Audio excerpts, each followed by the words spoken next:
श्री शिवाय नमस्तुभ्यम महाराज।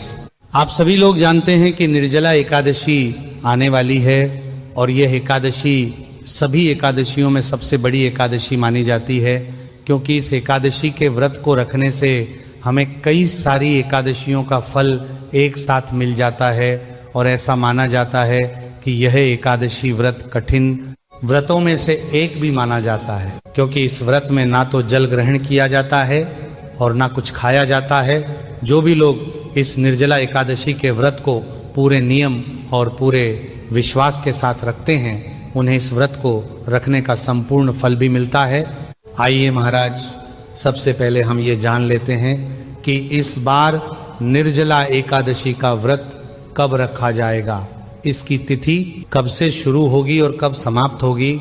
महाराज, एकादशी तिथि की शुरुआत 24 जून बुधवार को शाम 6:13 से होगी और एकादशी तिथि की समाप्ति 25 जून गुरुवार रात को 8:09 पर होगी।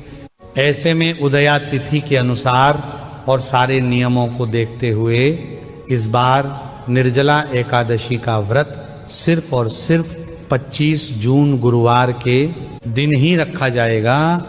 महाराज, निर्जला एकादशी के दिन गुरुवार होने की वजह से इस दिन का महत्व और भी ज्यादा बढ़ जाता है। महाराज, इसी के साथ में जो लोग भी एकादशी का व्रत रखते हैं, उन सभी लोगों को अपने व्रत का पारण द्वादशी तिथि के अंदर करना होता है। इसीलिए अब हम जान लेते हैं कि द्वादशी तिथि कब से शुरू होगी और कब समाप्त होगी।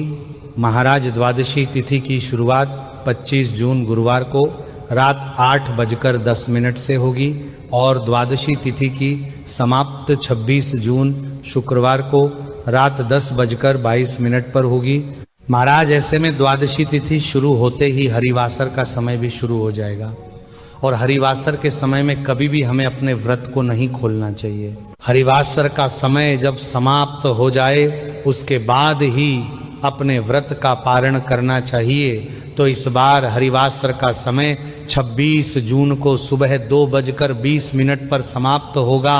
इस समय के बाद आप अपने व्रत का पारण कर सकते हैं। महाराज, अब हम जान लेते हैं कि निर्जला एकादशी व्रत पारण करने का शुभ मुहूर्त क्या है, क्योंकि एकादशी व्रत का पारण हमेशा शुभ मुहूर्त में ही किया जाना चाहिए, तभी हमें हमारे व्रत का संपूर्ण फल मिलता है। महाराज, निर्जला एकादशी व्रत पारण करने का शुभ मुहूर्त 26 जून को सुबह 5:25 से लेकर सुबह 8:13 तक रहेगा।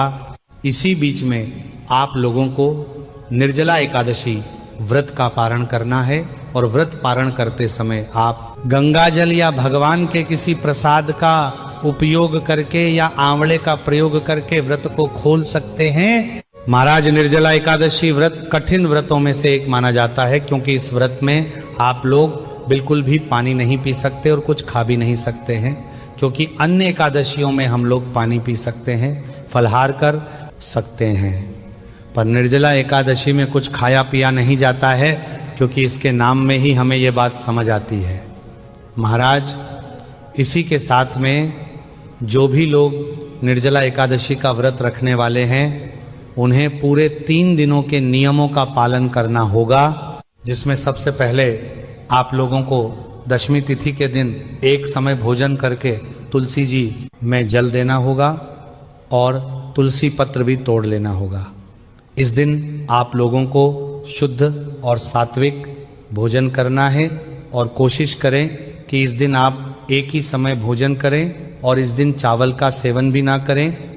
महाराज, इसके बाद आप एकादशी वाले दिन सुबह जल्दी उठकर स्नान करके अपने व्रत का संकल्प ले और उसके बाद पूरे दिन ओम नमो भगवते वासुदेवाय नमः मंत्र का जाप करें और शाम के समय विशेष रूप से भगवान विष्णु और माता लक्ष्मी जी की पूजन आराधना करें।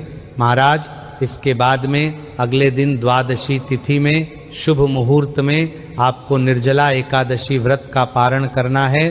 व्रत पारण करने के बाद भी आप लोगों को शुद्ध और सात्विक भोजन करना है और इस दिन आप चावल ग्रहण कर सकते हैं महाराज इस दिन जल का दान करना, पेड़ पौधों में जल देना बहुत ही शुभ माना जाता है।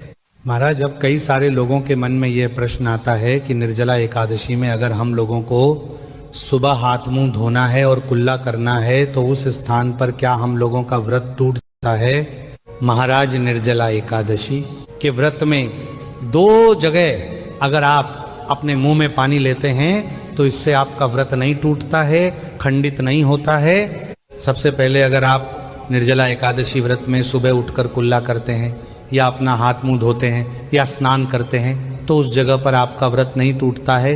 उसके बाद जब आप निर्जला एकादशी व्रत का संकल्प लेते हैं तो उस समय आप अपने मुंह के अंदर जो जल का आचमन करते हैं उस समय भी आपका व्रत नहीं टूटता है।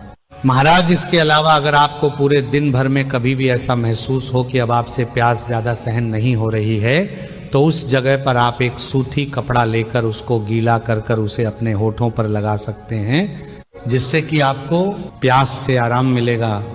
महाराज वैसे निर्जला एकादशी का व्रत पूर्ण रूप से निर्जला ही रखा जाता है। इसमें पानी की एक बूंद भी नहीं पी जाती है। पर अगर किसी कारणवश आप निर्जला एकादशी का व्रत बिना पानी के नहीं रह पा रहे हैं तो आप कम पानी पीकर भी इस व्रत को धारण कर सकते हैं। अगर आप इतना भी नहीं कर सकते तो आप लोग और एकादशियों की तरह इस एकादशी का व्रत भी रख सकते हैं। महाराज क्या आप लोग भी निर्जला एकादशी के व्रत को रखते हैं या नहीं, और कैसे रखते हैं? जल पीकर रखते हैं या बिना जल के रखते हैं? कमेंट में जरूर बताइएगा। और इसके अलावा अगर आपके मन में इस निर्जला एकादशी को लेकर कोई भी प्रश्न है तो वह आप हमसे कमेंट करके पूछ सकते हैं। आप ये वीडियो कहाँ से देख रहे हैं कमेंट में जरूर बताएं। श्री शिवाय नमस्तुभ्यम महाराज।